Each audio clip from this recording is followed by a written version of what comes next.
bersama QT Research. Kita ngebahas komposit dulu awalnya. Melihat dari pergerakan si IHSG dalam beberapa minggu belakangan ini ya emang masih cukup negatif. Perubahan dari garis resisten kita juga nggak banyak yang berubah, masih punya resisten yang harus ditembus di 6735, ditambah lagi dengan testimoni dari pasar luar, maksudnya testimoni si Federal Reserve yang akan menaikkan suku bunga lagi, yang beberapa waktu yang lalu kan bilang kalau misalnya akan pausing interest rate, tahunnya malah tambah agresif lagi gitu. Jadi ya bukan si IHSG aja sih yang melemah, pasar regional Asia melemah, Eropa melemah, dan juga si Amerika walaupun emang masih uptrend tapi ya koreksi juga. Ya udah, kan itu fundamentalnya atau newsnya. Kalau ngelihat dari pola chart lagi di sini, kita sedang membentuk yang namanya right shoulders dengan neckline, yaitu di sekitar 6735 yang tadi udah disebutkan, yang level tersebut menjadi level yang wajib harus ditembus. Ntar kita pasang arahnya, jadi mesti dia nembus ke atas 6735 baru kita nyatakan kalau misalnya IHSG ini udah kembali normal, maksudnya dalam arti kata sudah clear uptrend lagi. Kalaupun emang dia berhasil break ke atas 6735, iya dia masih mengunci resisten terdekat, yaitu di sekitar 6970. Tapi kan yang ruang upside-nya dari antara neckline 6735 sampai ke target resisten berikutnya kan lumayan banyak. Jadi ya kita tinggal tunggu aja konfirmasi dia breakout dulu. Strateginya kalau melihat dari keadaan pasar sekarang ya nggak ada banyak berubah seperti video-video yang lalu, ya harus lebih memanage resikonya, resiko portfolionya. Oke, kayaknya itu kita langsung ke pembahasan saham yang sudah terdetek di ranking sistem kita. Pertama itu ada CFIN. Sayangnya beberapa hari yang lalu kita kena trailing profit di 480. Ya emang akhirnya mempunyai hasil yang hijau, walaupun bisa dibilang kita kegocek setelah dia tembus ke bawah 480 di tanggal 20 kemarin. Taunya ada recovery dalam 2 hari belakangan, tapi ya udahlah, nggak apa-apa. Untuk belinya kembali, rencana buybacknya kayaknya belum ada melihat dari pola chartnya. Hari ini candlenya ditutup dengan bisa dibilang apa sih, dark cloud cover kali ya, walaupun nggak sepenuhnya dia tuh ditutup di atas, ditutup di bawah setengah candle kemarin. Aduh gimana ya dark cloud cover, tapi ya bisa di browsing lah di Google dark cloud cover tuh kayak gimana gitu.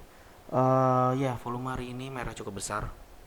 Kemungkinan kalau misal kita zoom in ke hourly chart, kita punya potensi bearish divergence. Ini ditandain di sini. Aduh, kita tandain di sini. Ini bearish divergence-nya. Oke, kayaknya nggak ada yang mesti dibahas lagi di Cevin. Terusnya kita langsung ke Wismilak. Wismilak pembahasan kemarin, trailing stop di sekitar 1200. Dia masih terus break high. Sekarang trailing profitnya, bukan trailing profit ya, trailing stopnya dari 1200 diubah ke 1300, jadi dinaikin. Bagi yang punya barang ya masih boleh di hold karena masih terpantau uptrend. Setelah itu yang ketiga ada ADMR. ADMR kemarin dia break ke atas 860, sepertinya signal beli. Mungkin untuk strategi belinya lagi yang belum mempunyai barang ini, ya tunggu buy on weakness di sekitar 860 aja gitu. Jadi buy on weakness 860, targetnya kemungkinan ada di 1130-an. begitu. Untuk cut lossnya ada di sekitaran 795. Setelah itu kita bahas saham selanjutnya, ada Arto. Arto kemungkinan mempunyai potensi membentuk yang namanya double top, tapi secara keseluruhan masih uptrend. Kalaupun emang dia double top dan koreksi terus, dia mempunyai support terdekat di sekitaran 2670. Jadi kalau misalnya emang harga koreksi ke 2670 level tersebut, ya kita tinggal lihat apakah ada reversal, tanda-tanda reversal atau tidak gitu, melihat dari pertama pattern dari candlenya, ataupun kalau misal kita melihat ke intraday chart itu ada divergence di RSI atau di stokastik ataupun di MACD. Jadi ya cukup menarik. Ya berharapnya sih dia koreksi membentuk double top dengan neckline-nya ada di low candle tanggal 20 di 2860. Nggak, daripada bingung ngomong apa, ini dikasih tanda arrow-nya kemana. Jadi dia koreksi ke 2670 dan membal lagi. Jadi strateginya ya buy on weakness di sekitaran garis biru tersebut. Setelah itu auto nggak banyak yang berubah. Trailing profit di 1935 bisa diubah rada jauh ke sekitaran 2350. Jadi yang punya barang di sekitaran 1800 ya di hold aja dulu. Trailing profitnya makin jauh dari area entry, jadi makin kenyang di saham Astra Auto Part ini. Secara keseluruhannya masih uptrend tentu saja. INKP hari ini ditutup dengan bullish engulfing, cukup menarik untuk ditradingkan pada Senin besok dengan cut loss di sekitar 7.900. Target berikutnya ada di 8.700-an. Jadi bisa consider untuk beli untuk minggu besok. Setelah itu ada PNLF, bisa buy on weakness di sekitar 298, cut lossnya ada di 278, target berikutnya ada di 340. Setelah itu MAPA lewatin, TSPC kita lewatin, ULTJ kita lewatin lah.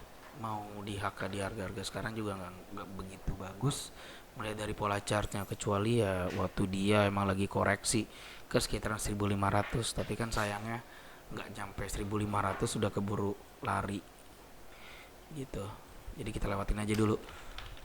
Aces bisa dipantau dalam waktu dekat. Kalau misalnya dia berhasil break ke atas 700, boleh di HK langsung. Target berikutnya ada di 780. Untuk sekarang kita masih mempunyai trailing profit di sekitar 605 buat yang punya barang dari sekitar harga 450 gitu. Jadi yang kemungkinan ya kita akan average up kalau misalnya emang dia berhasil breakout ke atas 700 dan menargetkan ke garis hijau tersebut. Hija lewatin, BBKP kita lewatin, Java juga kayaknya kita lewatin. Tekimi ya kita lewatin, walaupun ya candle hari ini cukup bagus, yaitu ditutup dengan bullish engulfing, tapi ya nggak ada yang mesti di ini sih dihiraukan. Akra kayaknya boleh buy on weakness di sekitaran 1400 dengan cut loss di 1350. Kalaupun emang dia lanjut break high ke atas high sebelumnya itu di sekitar 1535, yang gak usah dikejar. Kalaupun emang dia berhasil break high, target berikutnya ada di sekitaran 1580. Kalaupun 1580 masih ditabrak, target berikutnya ada di 1650-an. Lanjut, deal kita lewatin.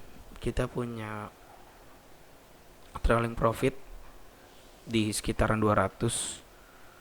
Jadi yang punya barang dari sekitaran 188, 190 yang masih boleh di hold. Target berikutnya ada di sekitaran 300.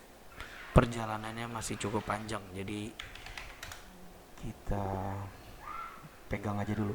BNGA kita lewatin, kalau nggak salah pembahasan kemarin.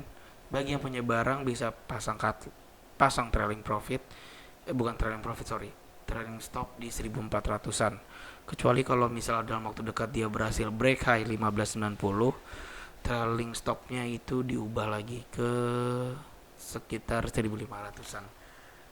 Jadi bisa dipantau kalau misalnya berhasil break high, tapi kayaknya nggak usah di average up, cuman update trailing profit aja, trailing stop sorry. Lanjut setelah itu tower cukup menarik, dia break ke atas 1035 kemarin. Sepertinya itu signal beli dengan cut loss di sekitaran 1000. Target berikutnya ada di 1100-an. Setelah itu power kita lewatin. Jadi kesimpulannya untuk minggu ini yang bisa langsung dibeli itu ada tadi apa sih? Warto masih nunggu, ADMR masih nunggu buy on weakness, PNLF nunggu buy on weakness di sekitaran 298, Mapa lewat, SPC lewat. Oh ya, Aces juga masih menunggu konfirmasi breakout ke atas 700. Kija lewat, BPKP lewat, Jafat, Tekim. Oh ya, INKP yang bisa langsung dibeli pada opening Senin besok dengan cut loss di 7.900. Target berikutnya ada di 8.700-an. Tower juga bisa langsung dibeli seperti pembahasan kemarin. Cut loss di 1000, target berikutnya ada di 1100-an. Java lewat, Kim lewat, Akra juga masih menunggu buy on weakness. Jadi cuman ada 2 yang bisa langsung dibeli dari list minggu ini. Pertama diulangin INKP, yang kedua Tower. Ya udah, sampai ketemu minggu besok. Terima kasih.